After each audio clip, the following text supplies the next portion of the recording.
Hello, Musto0063 back for the final part of Mega Man 6. And Wily was revealed to be the villain behind everything after all. So now we're going to be taking on the Wily Fortress. And we start off outside his fortress, would you believe? And we're going to work our way in again. Now there are a couple of little housekeeping issues I really should have said at the beginning of the last part, which was basically that since we're now past the Robot Master stage, that I'm no longer caring at all about perfect runs or whatnot. So you've obviously seen me got a huge amount of times during X's Fortress, or Mr. X's Fortress, sorry, and use, power-ups and Robot Master weapons to the hilt. So again, that's what I'm doing here. So, I mean, you're going to have to use either Jet Mega Man or Power Mega Man here to get by. And frankly, I should have just chosen Jet Mega Man from the start, since you're probably going to need him to, well, you're certainly going to need him to get out that fun a little bit anyway. So, yeah, I probably should have used Jet Man from the start. But if you want to use Power Mega Man, you obviously can. Well, as you can see, the clumsiness is continuing abounds. There will be a whole host of mess-ups and all sorts on this one. Like I said at the previous video, Mega Man 6 Fortress is probably the one I know least well, so yeah, there's going to be clumsiness abound here. Here we actually have an alternate path, so let me explain this. When you drop off this screen here, jet, because you're going to need momentum in order to land safely there. And that's a really hard one to get to, actually.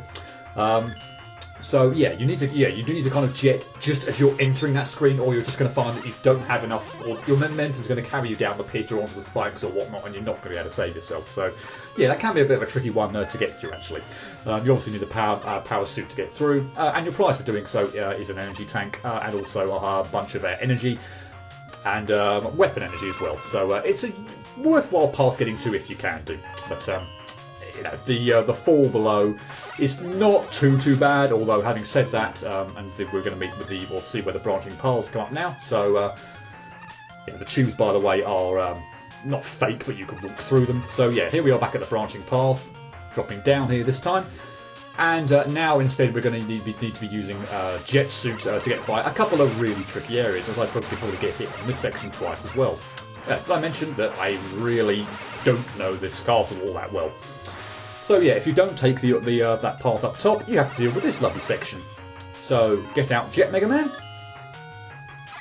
And apologies for the frame skip here, came at the worst possible opportunity. But yeah. What you need to do, take two, is something like that. But you can't press the jet, you can't hold off on the jet. You've got to press it almost as soon as you fall down. Or, that's liable to happen. Take three. Oi, I don't like this fortress. By the way as well, and I get it right this time as well, so yeah. What you'll kind of notice here is that I'm kind of trying to jump away as well, because I'm almost trying to press jump as soon as I walk off the edge here. That's why I'm kind of jumping off, because I'm not quite landing off walking off the edge, so that will be how I tend to do that. But obviously I managed to mess it up twice anyway. The other thing I really wanted to point out from a housekeeping point of view is you may have kind of noticed when I'm pressing the pause button here and selecting weapons and such, that my weapon energy and my clumsy hit here, brilliant, that my energy tanks and extra life count and everything has been different from depending on which port at certain times, and that's because I obviously replayed the game a second time with the fortress stages in order to sharpen all the branching paths. And since this is actually on a console, Mega Man Anniversary Collection on the GameCube, I haven't got save states or anything like that, so I had to kind of redo everything. But I certainly wasn't going to go through all the game again and match, energy tanks and extra lives and all whatnot. So yeah, that's why things are different. A very easy squid on here. If you can get up to the ledge where it's on, just fire away. You'll hit all the ice blocks it shoots out, and the missiles probably just circle your head as well anyway. Final little Cannon Joe there that I was waiting for it to do something, but still didn't do anything anyway. So yeah. And with that, we finally, with a really clumsy level, reached the boss of Wily's Fortress 1. And it's an old foe. Hey, I recognise you from I Want to Be the Boshi. Yep, here Mechasaurus appears in the Mega Man fight of I Want to Be the Boshi. So his weakness is Tomato Spear, and basically you want to hit him in the head. Apart from a couple of really stupid clumsy hits again, or probably mainly that one, the idea here is that obviously you want to get up on the platforms and hit him in the face. Now I'm taking a few liberties here by jumping up after both sets of platforms have kind of halted a little bit. That's actually not the best way of doing it, because he is liable to shoot. What you just saw there, that last one, was that he always pauses there. So after one cycle where the platforms kind of stop, he won't shoot. So that's your perfect opportunity to jump up and hit him in the face. The other one, he will still shoot, as you kind of saw on the last little hit I got there. He shot at me. If he'd shot directly at me, he could have easily hit me. So, yeah, if you want to do a kind of a perfect run or not take any damage on that, wait for the platforms to to stop and then kind of go up and get on the first one when he's not shooting. And yeah, that would be the best way of doing that. So yeah, probably well, as we enter Fortress Stage 2 and really clumsy gameplay again. God, I seriously probably should have redone this fortress, but I was kind of beyond caring at this point in time. For all my skill on I Wanna Be games and even the perfect runs of the Robot Master stages here, I kind of just thought I'd almost just leave this in just to kind of show off how badly things can go when things get bad. So yeah, this is probably my normal Mega Man experience when I'm perhaps not doing or focusing so much on perfect runs or whatnot. So yeah, anyway. We're at a reappear displaying block section, and there is a alternate path, or there's choice of two paths here. So if you go to the right and use Flame Blast on that little snow area, you can break through the barrier and go this way. So show that off first, and you get a few of these little cannon enemies on this path. This is the shorter path, but ultimately both are fairly straightforward. I'll show off the top path obviously in a moment, but yeah, you've got a couple of these cannon enemies. An extra life, which ordinarily I'd say I wouldn't need, but given how this playthrough is going so far, probably will at some point. No, I didn't. It's not quite that bad.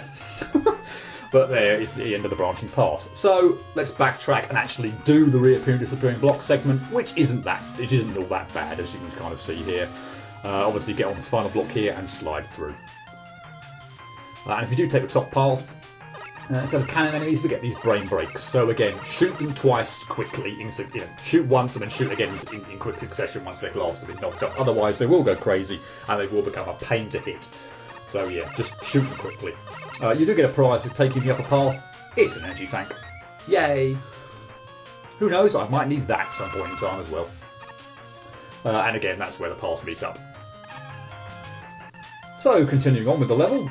This is a really reasonably short one as well, pretty much exactly like Mr. X's Stage 2 as well. A lot of the Fortress stages are quite short, but that doesn't necessarily mean they're easy. Oh no. As I am clearly demonstrating here. And I felt compelled to get the weapon energy, but for some reason not the health. I'm not quite sure what I was doing there. I don't know. I mean, I guess I probably didn't think I was going to die to this next Fortress boss, but you never know. I really don't think I needed the weapon energy, but still. A couple of brain breaks on that last screen, but it's fairly easy to clear. And on to another boss that I don't particularly like. And I've got a feeling that possibly the Mega Man Anniversary Collection physics or whatever is something to do with this. Now, this is CS Tank 2. The idea, anyway, I think, obviously, is you're supposed to do a combination of hitting the base and the face, if you will. So the face obviously to damage it, and the wheels here, as you can see, to push it back. But the problem, as you can kind of see here, is that when you kind of shoot the base, the shots ricochet off, and again, it just seems to move too quickly to the left for you to be able to adequately do this without getting hit all that much. You just cannot seem to push the damn thing back enough. I kind of checked, playthroughs and whatnot of the NES version of this, and it seems much more lenient in that you have a lot of time to be able to push it back and be fine. So ideally, you want to stand right on the left of the screen, take your opportunity, alternate between the face and the base. But again, Anniversary Collection, it just does not quite seem to work. Its weakness, by the way, is Windstorm. But when you're doing that, the chances are you're probably just going to be aiming for the face, if you will, and not the base. And you're going to get cornered anyway. So I tried to show that boss off from the point of view of trying to do it with a no damage kind of run, but as you can tell, it didn't really work out all that well. But anyway, Fortress Stage 3 and the free energy tank. You want to be really careful here. You've got these annoying fan enemies, which obviously helpful in some instances, like this one. Although, frankly, I think you're going to have to go in with a charged Mega Buster shot in order to get across that without getting hit, as I took 3 hits on that damn thing. Lovely. But they have a nasty habit of alternating between the direction they're blowing as well. So particularly in this kind of area where you can see you've got spikes on either side of the wall, you need to be really careful to stay in the middle and not get caught off guard by the changing direction of the fan blowing. So, another clumsy hit. Oh, and don't worry, there'll be another clumsy one as well. Like I said, I perhaps should have really redone this one, but yeah, anyway. I left all the embarrassing failure in for you, just to show off how badly things can go when it doesn't go bad, doesn't go well. Oi. But that brings us to a suspicious looking capsule. And lo and behold, we have a boss rush. Well, we were bound to, weren't we? So, top left is Yamato Man. And since I take my sweet time figuring out what his weakness is during this Let's Play, it's Silver Tomahawk. Eventually. And it does a very, very nice job of taking him out. So yeah, again, strategy-wise, he can't do more than one of his attacks more than twice in a row. So yeah, watch out for obviously him jumping high and just shooting the spear at the wall. But yeah, Silver Tomahawk does a really nice job. It's Plant Man, middle left, and he is weak to Blizzard attack. So again, head for a corner, shoot, jump over the barrier, and walk into the corner. Now here's something very interesting. Well, not the fact that I got hit twice to Plant Man, that's 3 times during this Let's Play, but even though I failed to jump over the plant barrier, the reason he then walked straight into the corner to me was apparently because I did not walk into the wall. As you may have seen when he was really close, I walked into the wall and he didn't walk into me. But because the one time where I failed to jump over the plant barrier, I was still getting knocked back and everything, I didn't quite make it over to the wall, didn't walk into it, and he ran all the way over the wall and got me. So yeah, if you're employing that strategy, walk into the wall. It actually seems to make a hell of a lot of difference as to whether or not Plant Man then walks to you. So anyway, I've talked way too much about that. Bottom left is Nightman, and yeah, Yamato Spear really stuffs him up nicely. It also does a very good job actually of going through his shield. So yeah, Yamato Spear does a really nice job on Nightman. Middle bottom, it's Centaur Man, and he is weak to Night Crush. So he actually was very nice to actually show off the move he didn't do during the Let's Play, or indeed my perfect run, and that was actually using his Centaur Flash move. So here it comes. So you saw the screen flash. I am now frozen in place, not for long, but so I needed to be a fair distance away from the wall so that the pellet shots when they bounced back didn't hit me. But yeah, you always unfreeze before he does something. So if he walks across the floor or whatever from side to side, then yeah, don't worry if he freezes you. You'll have enough time to escape. Middle bottom is Windman, and he is weak to Centaur Flash. So basically, just press the button, the screen flashes, and it does enough damage to Windman to just kill him. And if I was doing this pro, I would have waited until he hovered over to the left there before I killed him, but no, I did it so he was right on the right hand side of the screen and I had to walk the furthest distance to get the energy pellet, but oh well. Bottom right is Tomahawk Man, and would you believe it, the most annoying Robot Master has the most annoying Robot Master weakness, Plant Barrier. Because ideally in Tomahawk's fight, you do not want to be anywhere near him, but of course with Plant Barrier, you're more or less forced to do so. So yeah, I get hit a fair few times on this, but occupational hazard of having to be right near to him. But at least I killed him while I was inside of him, and that was a nice little way of killing him. But yeah, I hate Tomahawk Man, and I hate the Plant Barrier. Middle right is Flame Man, and as I screw up my pause button, by the way, it's incredibly easy to press either start or Z, or sorry, start rather than Z, and hit the that pause button rather than the one you want. Incredibly annoying, by the way, as well. But anyway, yeah. Flame Man, and he is weak to Windstorm. So, yeah, not really much else to say. The Windstorm seems to go through the flame kind of waves that he shoots along the ground as well. So it's an excellent weapon for taking out Flame Man quickly. And last but no means least, top right is Blizzard Man. And what better way of getting rid of snow than to use fire or flame. So yeah, Flame Man's Flame Blast Blare does a nice job of taking out Blizzard Man. So ultimately, I don't think the boss rush went all that badly. I got hit a few times to Tomahawk Man, but again, occupational hazard using Plant Barrier. But other than Plant Man, not too bad. And yeah, there was a last little capsule there, and you think, oh god, now what have I got after the boss rush? Actually, nothing. A bit of an anticlimax. As soon as you defeat all 8 Robot Masters and go in the final capsule, you're teleported straight to the final stage. Yeah, spoiler alert, there is no second skull hiding or lurking in the darkness. So we have a very, very short final stage. Not that it goes by that short, because I take ages taking out this mech dispenser. Because I can't seem to jump high enough to hit the damn thing. So that means I end up piddling about on the screen way more longer than I should have done. I could have brought out a Robot Master weapon and that would have been fine. Nightman Nightman's weapon or Tomahawk Superman's weapon would have seemed like decent choices since I can aim them both. But yeah, that's pretty much the level. Eddie's there at the end just in case you got hit somewhere along the way or whatnot. I mean, I guess it wouldn't necessarily give you all health, but yeah, he gave me health that time and I didn't need it. So, let the final battle begin, and this must be the most epic of fights ever.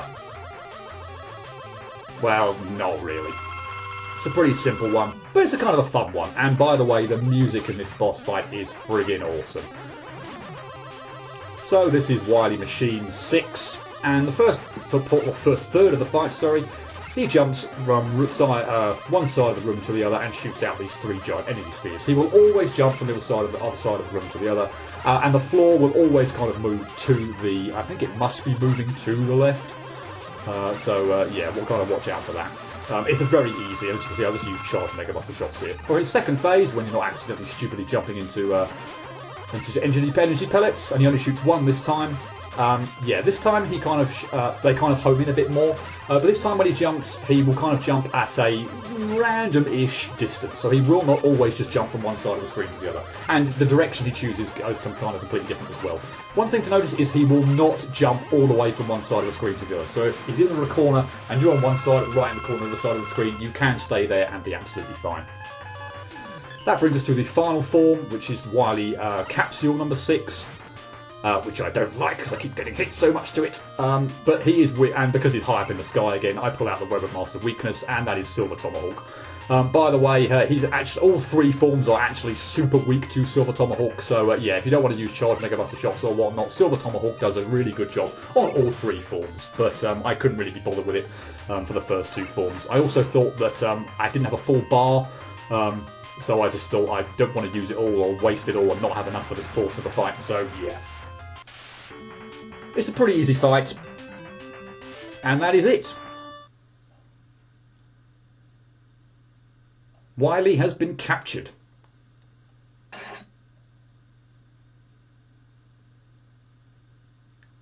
Triumphant at last, Mega Man arrested the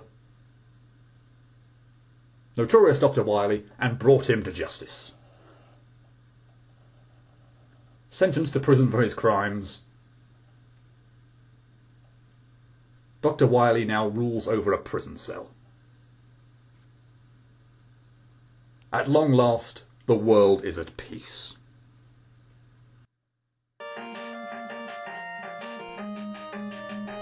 So there you have it. That is the end of Mega Man 6. And for the end credits, we're greeted to the Robot Master roll call. But not just their kind of animations or whatnot this time. We actually get a 15 or however long second demonstration of the boss themselves. So yeah, we'll have that for all 8, and then you obviously get their standard little caption up here telling you who they are, who designed them, and whatnot. So yeah, we'll have 8 of these to sit through. If they hadn't all shown off all their moves during Let's Plays or whatever, then it would be a good opportunity for them to demonstrate that. I don't quite know how their AI works here or whatnot, because frankly, obviously there's no Mega Man or whatever on screen for them to react to, so I don't know quite how the AI works there, but yeah, nonetheless, a nice little thing to just kind of watch after you've beaten the game, I guess. So yeah, that is Mega Man 6, the last of the true NES games. Technically, obviously not the last of the 8-bit style Mega Man games. We'll obviously return to that when I show off, or when I get round to doing Mega Man 9. But this was the last NES game. So, overall kind of thoughts on the game? I liked it. I mean, it's Mega Man Classic Series. I don't think there's any game in the Classic Series that I don't really like. It was the first new one I kind of played as well, so I'd played all of 1 to 5 before I got the Anniversary Collection. I didn't own 5 at that point in time, so I was really super psyched for number 5. But ultimately, number 6 was the first kind of new game when I got the Anniversary Collection. So I was really, really super psyched to play this. Obviously, despite hearing feedback on whatnot and such, that it maybe wasn't the best one, but still, I tend to have different tastes to a lot of other people anyway. So I really like 7, for instance, and apparently that one seems to have quite a negative rap. But anyway, getting way ahead of myself on that. Yeah, I really like Mega Man 6. It probably would be on the lower half of my favourite list because I think there are ones that I enjoyed much more, and it's a fairly easy one as well. I've got to confess probably to feeling a slight tinge of maybe disappointment after I played it that it was that easy. But I think that was probably only just coming off the back of Mega Man 5, which actually, again, is one of my favourites. And again, doesn't seem to be many other people's. In fact, they'd have it quite low on their list. But I really like 5, and 6 just didn't quite hit the heights of 5 to me.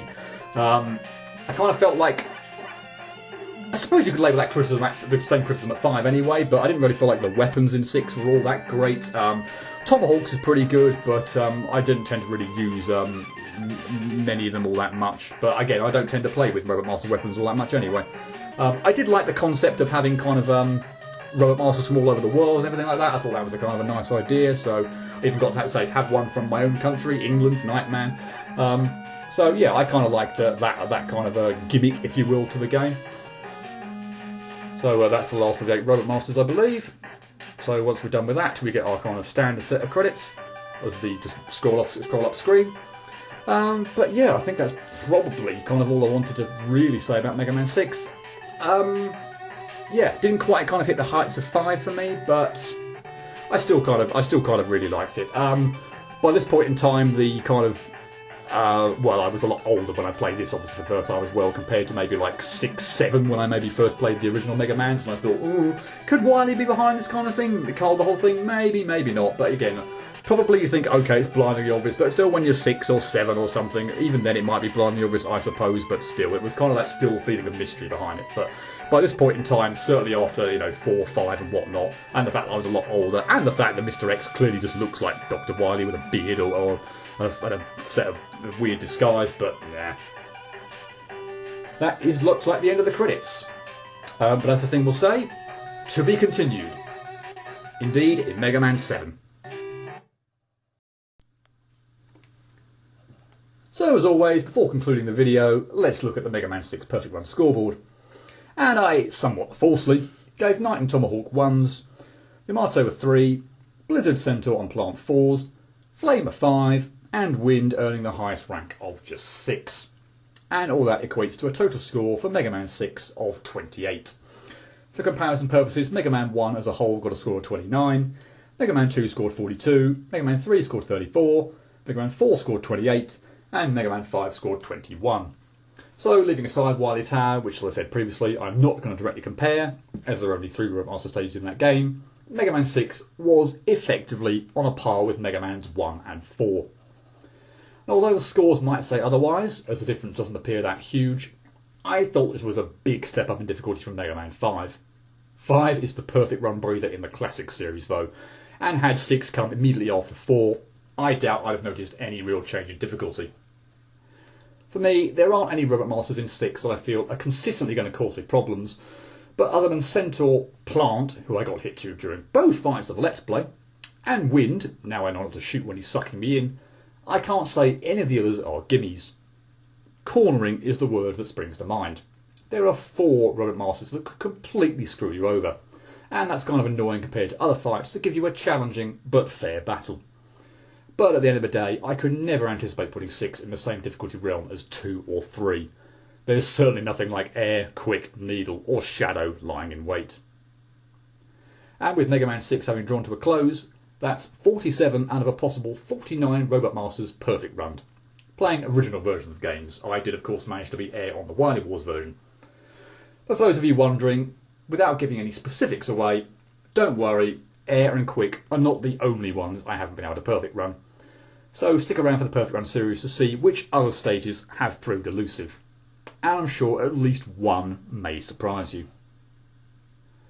I think I will leave it there for Mega Man 6. As I said, it's probably in the lower half of my favourite games in the classic series, but at the time I first played it in 2005, it was the first new Mega Man game I'd played for about 10 years, so just for that, it does hold a small place in my heart.